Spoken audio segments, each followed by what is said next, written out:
Hi everyone, I'm Joseph from the Multimedia and Fiction Department, and today I'm going to talk to you about a work of narrative history by cookbook author and culinary historian Jessica B. Harris.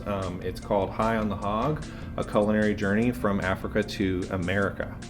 Now, Harris's book is a really fascinating and readable tour of Africana foodways and the diverse contributions of Black people to American cuisine.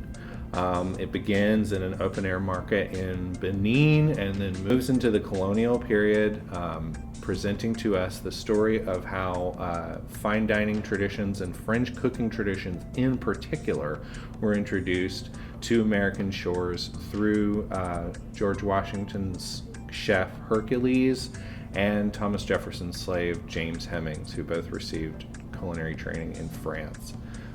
Then it moves upwards to the present through surveying the culinary influence of the Cotton Club in Harlem and the influence of the Ebony Cookbook.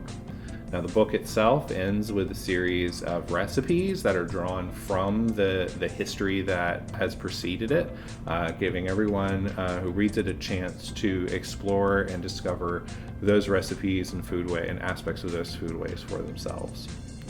Now, Harris's book was published about 10 years ago, and it blazed a trail for similar explorations of Africana foodways through the history of the United States. What I want to talk about now are additional books that have been written within the last year that I feel carry forward the spirit and the focus of Harris's book.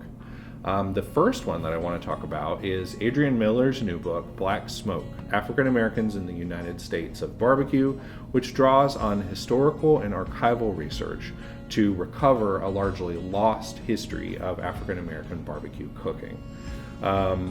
He traces the roots back to the importation of slaves in the colonial period and moves forward to the present day. Miller's history is incredibly wide-ranging, it's deeply researched, but it's also really engaging and immensely readable and entertaining. And he closes the book with a set of barbecue recipes that I can't wait to try myself.